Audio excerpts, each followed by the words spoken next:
If you understand completely what I'm going to tell you from this moment on, your life will never be the same again. You will suddenly find that good luck just seems to be attracted to you. The things you want just seem to fall in line, and from now on you won't have the problems, the worries, the gnawing lump of anxiety that perhaps you've experienced before. Doubt, fear, well, they'll be things of the past. Here's the key to success, and the key to failure. We become what we think about. Now let me say that again. We become what we think about.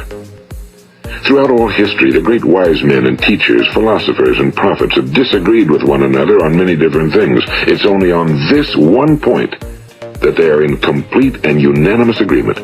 Listen to what Marcus Aurelius, the great Roman emperor, said. A man's life is what his thoughts make of it. Ralph Waldo Emerson said this, a man is what he thinks about all day long.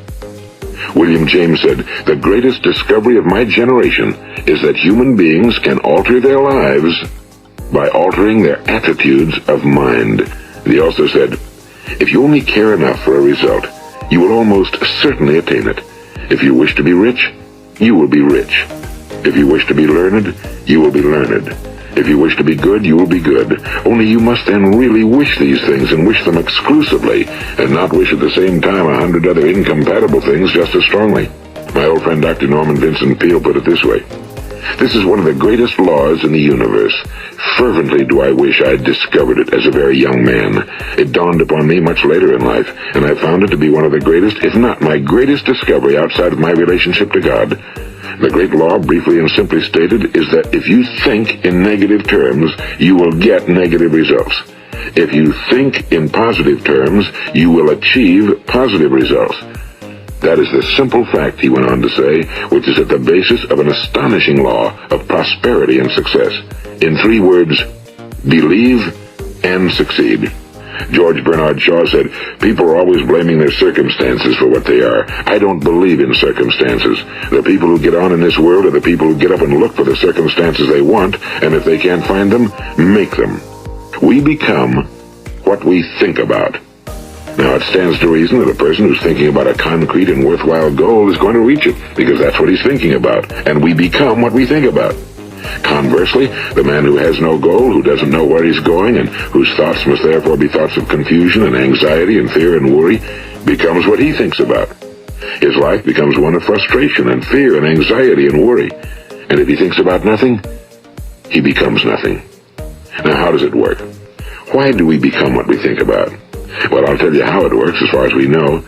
Now, to do this, I want to tell you about a situation that parallels the human mind. Suppose a farmer has some land, and it's good fertile land. Now, the land gives the farmer a choice. He may plant in that land whatever he chooses. The land doesn't care. It's up to the farmer to make the decision. Now, remember, we're comparing the human mind with the land because the mind, like the land, doesn't care what you plant in it. It will return what you plant, but it doesn't care what you plant. Now, let's say that the farmer has 2 seeds in his hand. One is a seed of corn. The other is nightshade, a deadly poison.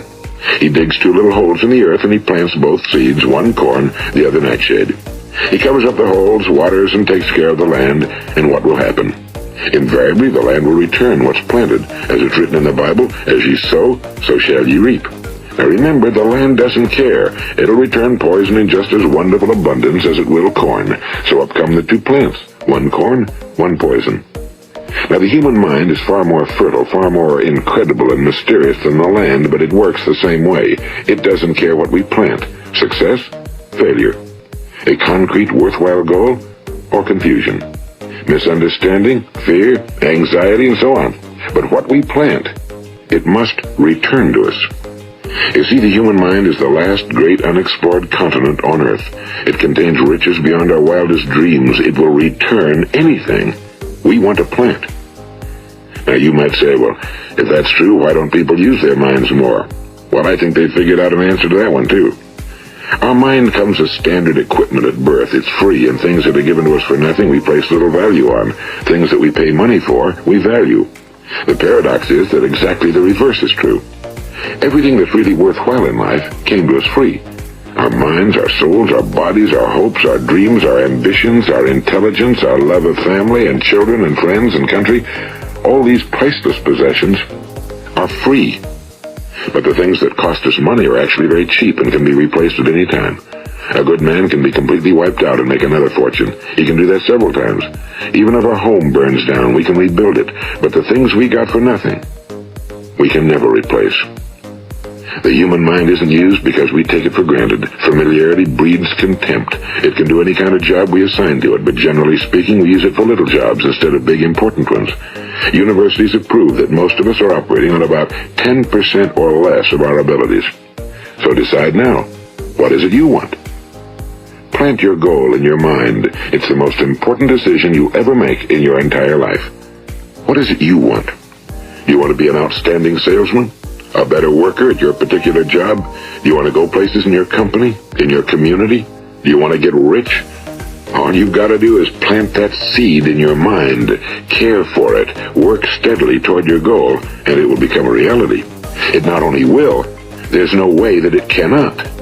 You see, that's a law, like the laws of Sir Isaac Newton, the laws of gravity. If you get on top of a building and jump off, you'll always go down. You'll never go up. And it's the same with all the other laws of nature. They always work. They're inflexible. Think about your goal in a relaxed, positive way. Picture yourself in your mind's eye as having already achieved this goal. See yourself doing the things you will be doing when you've reached your goal. Ours has been called the phenobarbital age, the age of ulcers and nervous breakdowns and tranquilizers. At a time when medical research has raised us to a new plateau of good health and longevity, far too many of us worry ourselves into an early grave trying to cope with things in our own little personal ways without learning a few great laws that will take care of everything for us. These things we bring on ourselves through our habitual way of thinking. Every one of us is the sum total of his own thoughts. He is where he is because that's exactly where he really wants to be, whether he'll admit that or not. Each of us must live off the fruit of his thoughts in the future, because what you think today and tomorrow, next month and next year, will mold your life and determine your future. You're guided by your mind.